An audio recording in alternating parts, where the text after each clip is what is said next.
खून से सनी हुई आस्तीन जीत गई।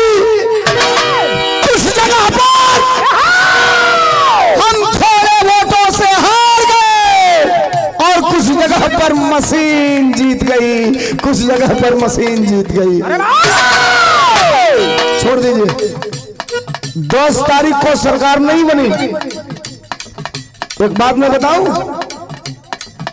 आप अपने गांव में पता करना, अपने गांव में पता करना आप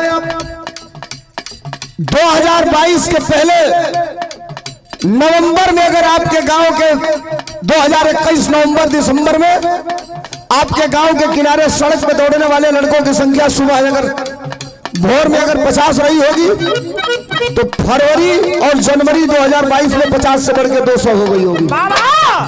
कारण जानते हैं क्या था?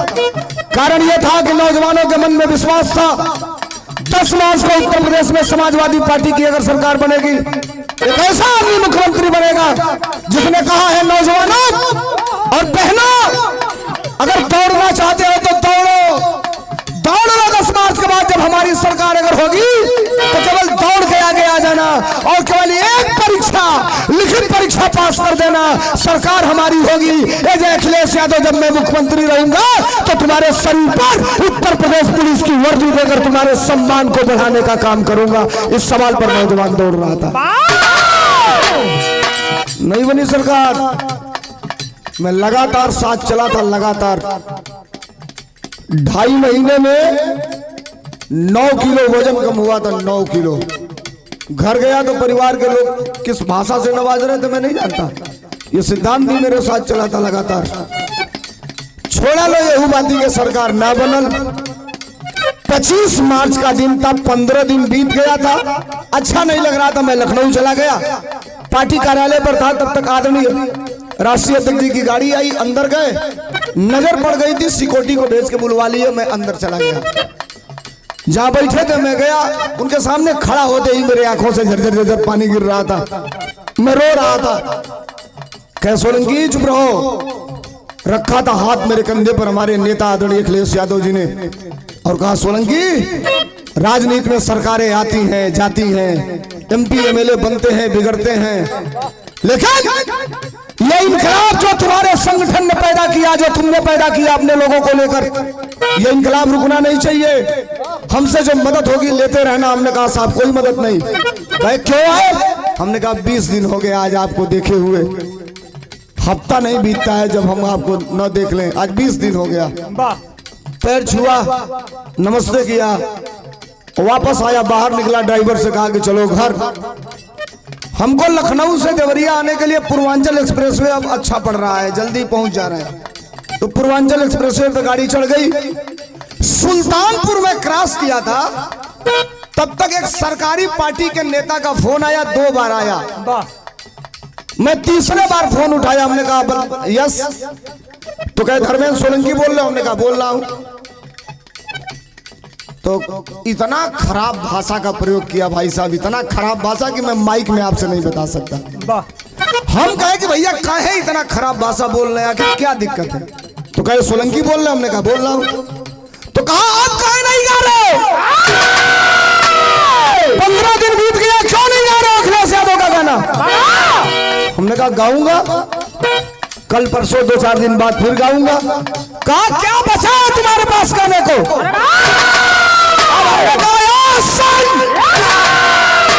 ये तुम तय करोगे कि क्या बचा है और मैं क्या गाऊंगा। कल गा रहा हूं और परसों से सुनना कि क्या गाऊंगा, और अगले दिन से ही गाना फिर दोबारा चालू किया। हमने क्या गाया पहली गीत चुनाव के बाद? क्या बोलिए?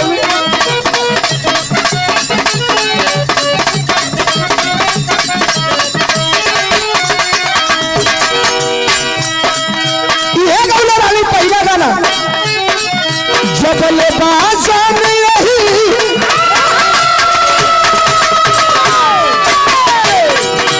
और जबले बाजा में रही, दिलवा में फसल उनका दिल रही है। जबले बाजा में रही, दिलवा में फसल उनका दिल रही है।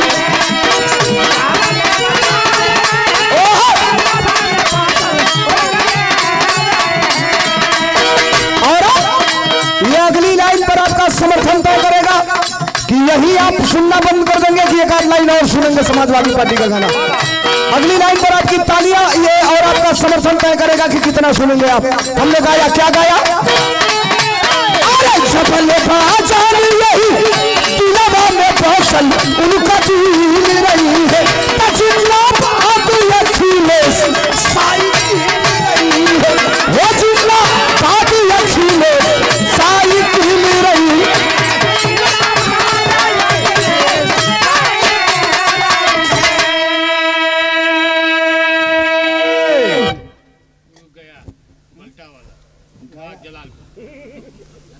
हो गया बाल्टा वाला जलालपुर। भरतलाल यादव निगतपुर की धरती से 200 रुपयों का पुरस्कार और सुंदर माल्यार्पण करके स्वागत किए हैं। भैया को बहुत धन्यवाद, बहुत नमस्कार, आप सबको नमस्ते प्रणाम। 1000 रुपयों का आशीर्वाद, ये मोहब्बत और ये प्रेम छोटे भाई सुधीर लाल यादव की तरफ से एक बार जोरदार तालियां बजा करके स्वागत करेंगे आप सब। और 500 रुपयों का आशीर्वाद हमारे छोटे भाई, खून के रिश्ते से भी बड़ा रिश्ता है, भाई राजन यादव बनारस कोरोना की धरती से, जिन्होंने कार्यक्रम को कराया, आपके तरफ से बहुत धन्यवाद, बहुत नमस्कार। यूट्यूब चैनल के सभी साथियों को बहुत धन्यवाद, बहुत बधाई, धन्यवाद। गया जलालपुर से बल्टा वाला भैया, आपके तरफ से 200 रुपया, रामचंद्र बीदापुर समाजवादी गाना गुलाब यादव कमेटी की फरमाइश, बहुत धन्यवाद। गया जलालपुर से बल्टा वाले भाई के नमस्ते प्रणाम, ये 200 रुपया देकर के सम्मानित। सुनिए माताएं बहनें बैठिए, सुनना है। अब एक दिन हम बिरहा गा के आ रहे थे सोनभद्र से,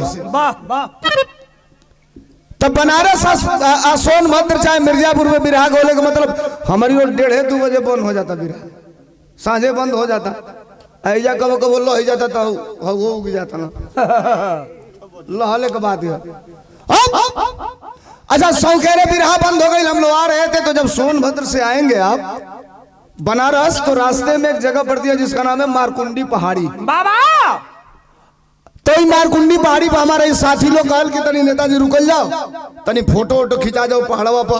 तो हम गाड़ी रोक देनी, लोग फोटो खिंचवावे लागल। लोग सुनिएगा, तब तक मैं खड़ा था सड़क के किनारे, 15-20 लड़के दौड़ करके जा रहे थे जो सुबह रियाज बना रहे हैं भर्ती वाले। तो देखना सा तो ले आके घेर लेना से, कहना सा सोलंकी भाई, हमने कहा हाँ ड्रेस ही है, तो कहना सा भैया को सेल्फी, हम कहनी तो ले ला लो, के रोका था।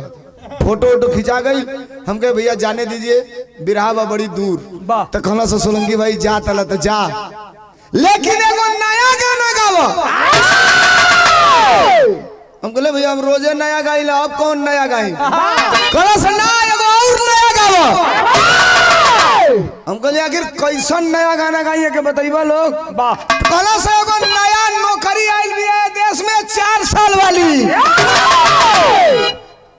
वही पे एगो गाना गावा। तुम कहली काहे हम ही से आ, तो तू ना गई तो केहू ना गाई। हम कहनी चला, 1 हफ्ता बीता, ले पर एगो गाना गा देनी।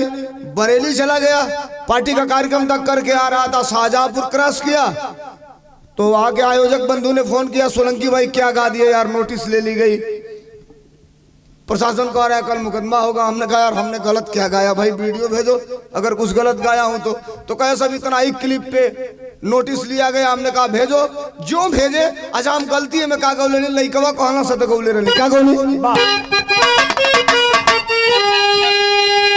मत बजिया लो, इहे तो गौले रही का। अरे कोई नहीं जाना था भैया, अरे ऐसा भी दिन आएगा। सही कहो, ये इनकलाब है। वाह, मैं ये नहीं कहता कि हम क्या गाते क्या नहीं गाते, लेकिन मैं जो भी गाता हूं बड़ा क्लिष्ट गाता हूं। अच्छी लगे, सही हो तो समर्थन में उन नौजवानों के लिए आपकी तालियां चाहूंगा। वाह, ये तक गौले रहने जब फिर लिखाई लेगो काल गौले रही क्या कोई नहीं जाना था भैया, अरे ऐसा भी दिन आएगा। बाप नौकरी करता रहेगा, बेटा रिटायर हो जाएगा। बाबूजी 60 साल वाला में खटा था ना तो ले लड़का 4 साल वाला में से गई लाउनी से चली आई। लोग पूछे था का भाई अत रिटायर पेंशन अत दाढ़ी बाबा बंद कर दिया। घबराइयो मत बिरहा सुनाई मजेदार लेकिन है तो नहीं सुना। एक दिन हवाई जहाज में 3 लोग जा रहे थे। एक चीन का था, एक जापान का था, एक इंडिया का था।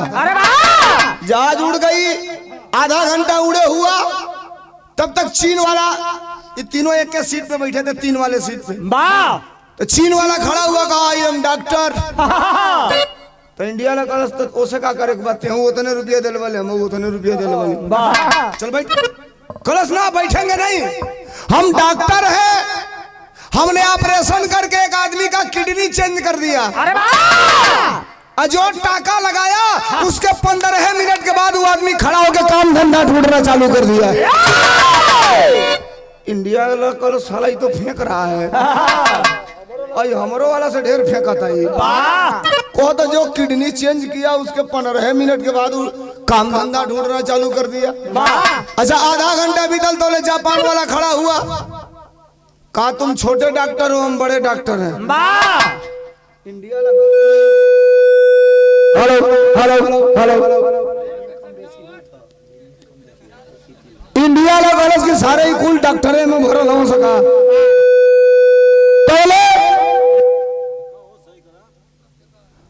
इंडिया में तुमने क्या किया था, कहा हमने एक आदमी का ऑपरेशन करके लीवर चेंज कर दिया। लीवर जो लीवर चेंज करके टाका लगाया तो तुम्हारा 15 मिनट में काम धंधा ढूंढा, हमारा वाला 2.5 मिनट में खड़ा होकर काम धंधा ढूंढना चालू कर दिया।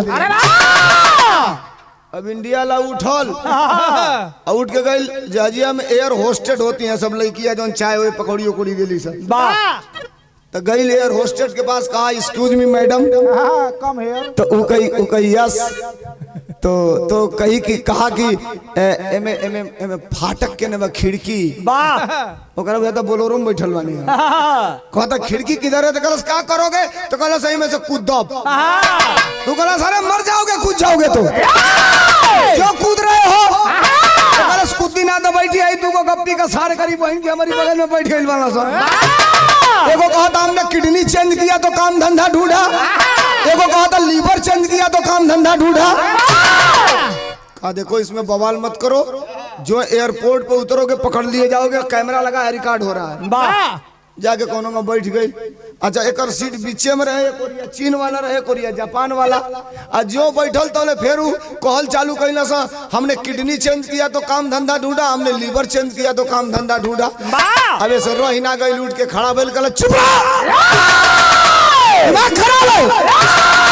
होशियार बनते हो, हम लोग बुर्बक है। तुमने किडनी चेंज किया तो काम धंधा ढूंढा, तुमने लीवर चेंज किया तो काम धंधा ढूंढा। हम इंडिया वालों ने इंडिया में न किडनी चेंज किया न लीवर चेंज किया। हम लोगों ने इंडिया में केवल एक आदमी चेंज किया। एक आदमी।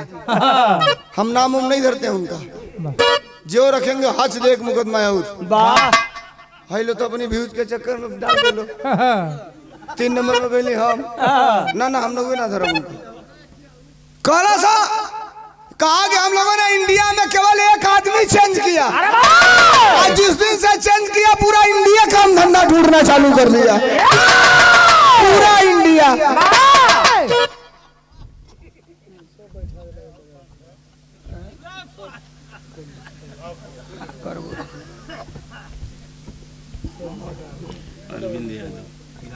अरविंद भैया बिरहा कमेटी की तरफ से बहुत बिरहा कराते हैं भैया की तरफ से।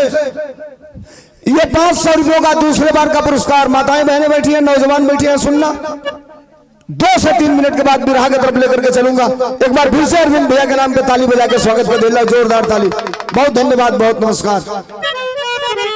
सुनिए एक गीत, आवाज ना हो, एक गीत। सवाल ये नहीं है साहब, ये बहनें बैठी हैं, नौजवान बैठा है। आज आदरणीय अखिलेश यादव जी आए थे आयर बाजार में बिरहा कलाकारों को सम्मानित करने। अब पूरे मंच पे मैं था, सुधीर का भी गीत हुआ है, सब लोग गाए हैं। मैं नीचे उतरा तो हम थे पैरल कभी थे, एक चैनल वाले भाई ने ला के माइक थमा दिया है, बोला लोहेंगा बोलना ही जात रहा। कहला क्या कहना चाहते हैं? हम कहने कुछ मत कहवाइए हमसे। तू कहे क्या कहने आए थे? हमने कहा उनसे क्या कहने आए थे मत पूछिए, सवाल ये है कि इस देश में नौजवानों को नौकरी मिलेगी कि नहीं मिलेगी। हम आपसे बताएं, हमारा इनका विराय आप कराए हैं, सुबह रुपया देंगे हम लोग घर जाएंगे। मेरा मोबाइल नंबर यूट्यूब पे है, अगर गलत कहूं तो सुबह फोन मिला के हमसे बात करिएगा। सुबह आप घर जाइएगा 10 बजेगा, अपने लेखपाल को फोन मिलाइएगा, अपने लेखपाल को, और पूछ लीजिएगा आपके खेतों की पैमाइश सरकार ने ड्रोन कैमरा लगा के करा लिया है। शायद आपको पता है कि नहीं है, ये मैं नहीं जानता, लेकिन आपके खेतों की पैमाइश हो चुकी है ड्रोन कैमरे से। जानते हैं उसका उसका उसका जानते हैं? अच्छा तो तनी कमे भइल बा तो के का करबा, खूब तेज रही तबे बजीबा। ओके हम बुलवा ले तने पाक कोनो बात चढ़ल बा तो के दूसरे का चल लो। अब नहीं का समझ पाओ, देख कम हो रहा है कोई भाई तो उसको सही करवा। वाह, 2 सवाल आपके जिम्मे है। अरे वाह, गांव में कई गो ऐसा बाला सा लड़का का अंडरवियर नहीं किना पावत, मेहरारू का पेटीकोट नहीं किना पावत, बनियान पहले वाला 13 जगह फाटल बा। कहता से कुछ भी होगा मर जाएंगे लेकिन मोदी को जिताएंगे। सवाल ये नहीं है साहब, सवाल ये है साहब, ये बहनें बैठी हैं, इन्होंने भी सपना देखा था, ये नौजवान बैठे हैं, इसने भी सपना देखा था देश में इंफ्रास्ट्रक्चर की बात होगी कि नहीं होगी। इस देश में सवाल ये है हाई स्कूल, इंटरमीडिएट, बीए, एमए, एमटेक, बीटेक, सीटेक, एगो नया परीक्षा आइल बा 1 साल वाला पेट। हर सलियो के करे के पड़ी, नौकरी चाहिए तो जो ले पेट ना कइले रहबो तो ले तो के नौकरी मिली उली ना। अरे वाह, नया परीक्षा एगो आइल है, हर सलियो करे के पड़ी। वाह, ई कुल क के सगरी मार्कशीट लेके मूंगफली जोन बेचा था ओकरी ठेला पर चल जा आ कह दे कुल सर्टिफिकेट ले लो, ए बदले में 100 ग्राम मूंगफली दे दो, ना दे। ये हैसियत है आपकी साहब, याद रखना। एक गीत, जिस गीत ने रातों रात मुझे इंटरनेशनल बना दिया था, हिंदुस्तान में बाजल, थाईलैंड, बैंकॉक, मॉरिशस, अमेरिका जैसे देशों में बजा, ऑस्ट्रेलिया में बजा। हद तो तब हो गई जब नेपाल के सभी एफएम चैनल वाले बजाना चालू कर दिए, और तब उत्तर प्रदेश के डिप्टी सीएम ने बैठ के कहा इस कलाकार पे मुकदमा दर्ज कराओ। गलती का गौले रही, ये तो गौले रही, कलियो गौली, अजुओ गौली, कालो गाई। हाँ, नाव का है अपन नाव छोड़ो। हाँ, बोतलिया में बंद करके वाला बजाओ। अच्छा, बोतलिया में बंद करके। हाँ, अच्छा, इनके कुर्सी को दे ले भैया। ये तो गौले रही, का गौले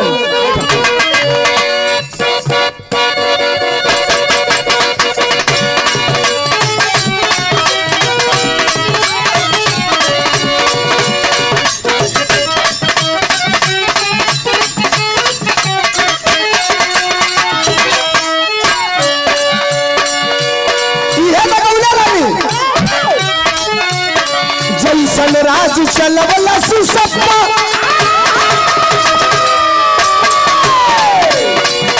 अरे जैसा राज चलवला सुसप्पा परिवेश ना होई जैसन।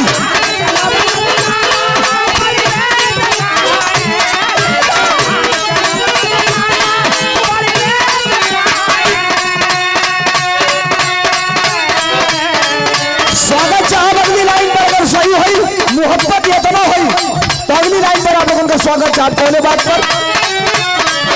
अरे जैसा राज चलवला सुसप्पा परिवेश ना होई तन नेता के तने केहू बनी लेकिन अखिलेश ना होई, नेता के तने केहू अखिलेश ना होई।